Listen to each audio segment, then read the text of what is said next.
everybody? Welcome to Capital Combat. The name says it all. I'm Hakeem Branch, and today I'm going to be talking about UFC 229 going down this Saturday on pay-per-view, which is a very good card headlined by the lightweight title fight between Khabib Nurmagamedov and Conor McGregor. This fight is a long time coming. Both guys have been talking smack for X amount of years. We know McGregor was the former champ. Khabib is the new champ. So we got McGregor returning from over 2-year hiatus from the octagon. We'll get into all that later. Also on this card, I'm going to look over here right quick. We got Michelle Waterson versus Felice Herrig in a really nice matchup at 115 pounds. We got a heavyweight matchup between Derek the Black Beast Lewis and Alexander Volkov, aka Drago. We got Ovince St. Preux versus Dominic Reyes. I'm not really familiar with Reyes. In the co-main event, we got a scorcher between Tony Ferguson and Anthony Pettis. Really looking forward to that one. And that's probably going to be the winner of that fight will fight the winner of the main event, because they've all been circling each other for a very long time. Ferguson has been inked to fight Nurmagomedov on several occasions, and he's also, because he was the interim champ, the mandatory to McGregor when he was to return before he got stripped. So it's a lot of convoluted stuff going on there, but most likely the winner of the co-main event fights the winner of the main event. For time purposes, I'm probably just going to cover the main event. I want to try to keep this video real short and put as much information out there as possible so you can, really enjoy this fight and also know what you're looking at while you're watching the fight. So we're going to start with the challenger, McGregor. Now, like I said, he is the former 155-pound champion, beating Eddie Alvarez by knockout. He was also the featherweight champ, defeating Jose Aldo in a record-breaking knockout time of 13 seconds. Shocked the hell out of me when that happened. That was pretty much the fight where I was like, oh, this dude's the real deal, because the way he set him up was beautiful, which is what I'm going to get into. McGregor is a master of range. He knows how to disguise his range. He knows how to set you up to get you into his range and deliver that vaunted left hand that has starched many a fighter in mixed martial arts. I should say he's been a champ in, I believe, Cage Warriors and also the UFC. So he fights out of that wide-legged karate stance, and he throws a lot of deceptive shots to make you believe he's throwing things and also disguise what he really wants to throw. He does a lot of throwaway punches, what we call in boxing. Throwaway punches, just something to keep the opponent occupied, busy, to disguise what you're really intending on doing. And a lot of that time is getting his feet in the correct position to land that devastating left hand. Now, he also incorporates a lot of leg kicks, which he added to his arsenal when he fought Nate Diaz for the second time. He throws spinning kicks, but he really bunkered down on the leg kicks in the Diaz fight, and I think that that's going to serve him well here also, to try to slow Nurmagomedov down. So the advantages for McGregor are his power. We haven't seen Nurmagomedov. I am killing his name. Nurmagomedov. There we go. Get it. So anyway, we haven't seen him really tested in the chin department. He was hurt versus Michael Johnson very briefly, and it looked like he was caught coming in with his feet together, so it may not even been that he was hurt. It was just that he was caught out of position, and it made it look like he was hurt because Johnson was swinging very wildly to throw off the wrestling prowess of Nurmagomedov.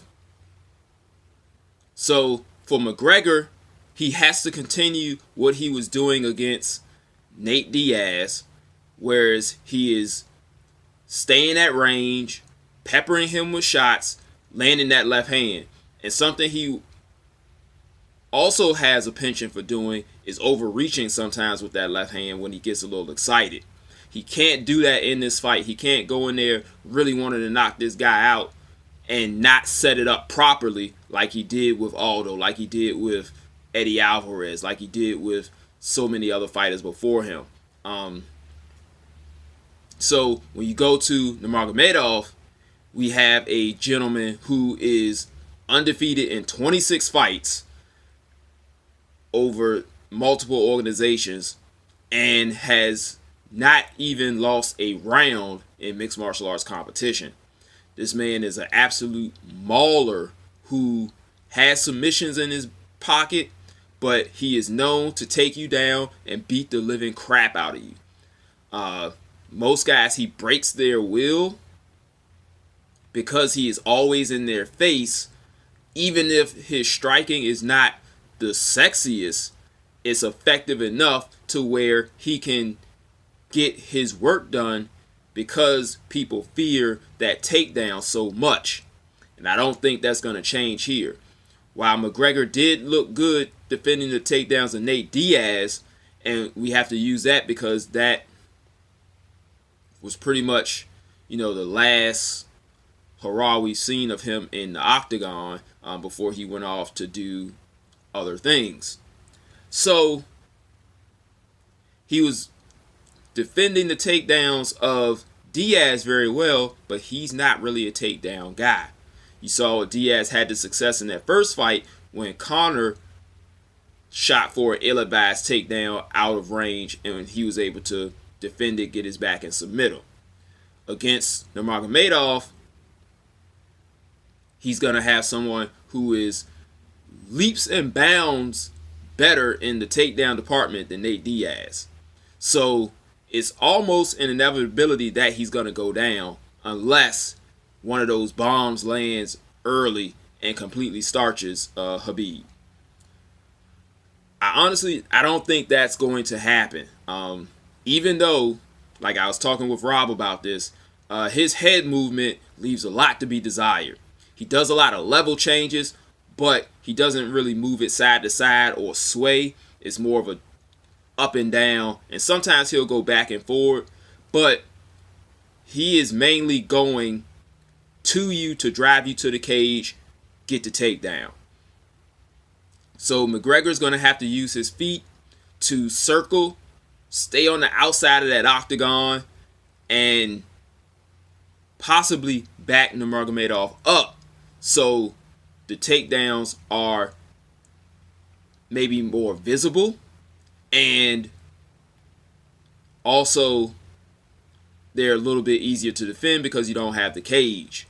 The majority of Nurmagomedov's takedowns come against the cage. So like I said, he wants to stay off of that cage. Now Nurmagomedov wants to get Conor to close his stance. Like I said, he fights in that wide karate stance. He gets a good base. But if he's backing up and his legs are a little bit closer together, that mitigates a lot of that power that he has. And it will also allow him to get him back against the fence very quickly. So this is going to be a battle of the feet, even though a lot of people are going to be looking at their hands because that's, the striking part of it. But this is going to be a battle of foot position. These men are going to have to get their opponent in the proper position with their feet in order to execute their game plan to perfection. Now, with the high level of both of these guys, I see both of them having success at points in this match. McGregor is going to land those punches. Nurmagomedov will get a takedown. The question is, who can do it consistently enough to break the other man's will? We've seen McGregor get very tired in mixed martial arts matches. We saw him get tired in his match with Floyd Mayweather, but that's a completely different sport with a different energy system and different elements involved. But we do know that his gas tank leaves a lot to be desired. And talking with Rob, he was pointing out how he basically ran from Nate Diaz at times in that fight. He's not going to be able to do that against Khabib. He will not allow him to run away from him. If that happens, he's hitting the mat, and he's going to hit the mat violently. So in the 2 years that he's been away, it's highly likely that he's been working on his cardio. But I don't think that it's going to be enough to close that gap, especially to match Nurmagomedov's cardio, which is top notch.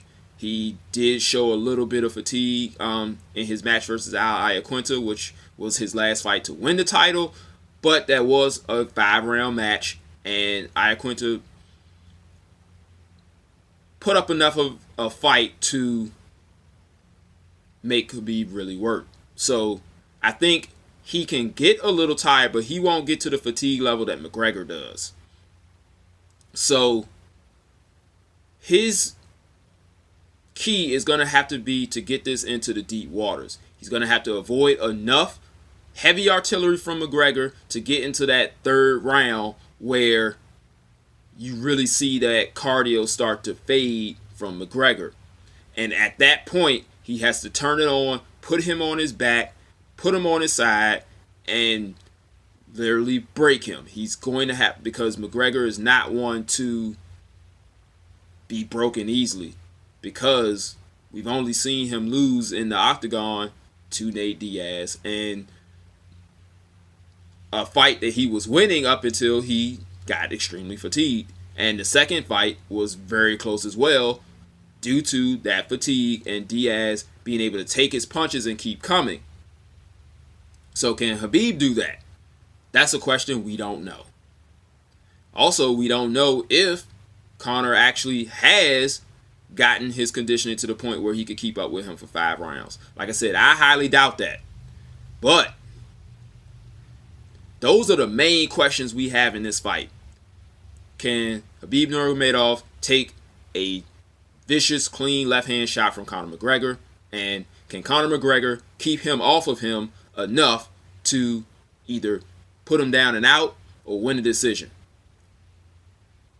Smart money is McGregor does not take this fight by decision. If it goes to the cards, most people are going to be picking Nurmagomedov to retain the titles.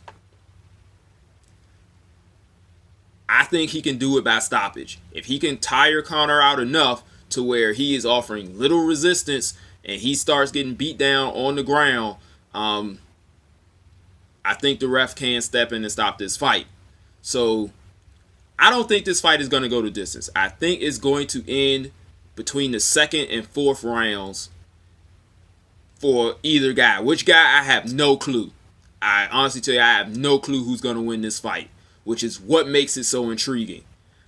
I don't know if McGregor can land those bombs and knock him out. Maybe he lands a spinning kick, hits him in the ribs, takes him out that way. Maybe Nurmagomedov hits him with that eagle punch, stuns him. McGregor has shown a pretty decent chin, but he hasn't really been hit cleanly a lot. Like the closest fight he had was against Nate Diaz and Max Holloway, which was a very good fight. Both of those guys were injured in that fight. But like I said, there hasn't been a lot of weaknesses shown in McGregor, no matter what the naysayers say about him. And the same thing with Nurmagomedov. That's why this is a highly anticipated fight, and I can't wait.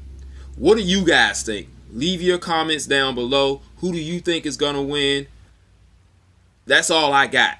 If you got a prediction, let me know, and let me know why, because I don't have one for you. Sorry, guys. I just think that this is going to be a really good fight, and if I wasn't at work, I would be putting money down for this card because I love Michelle Waterson. I really like Felice Herrick. I love Derek Lewis. I'm interested in Volkov. I like St. Preux. I'm interested in Reyes. I love Bo Ferguson and Pettis. Pettis was the guy from WEC that was the promotion that really got me into mixed martial arts. So this is a damn good card that if you are a MMA fan or even a casual fan, you want to go to a bar, you want to pay per view, have a fight party. Either way, watch this fight.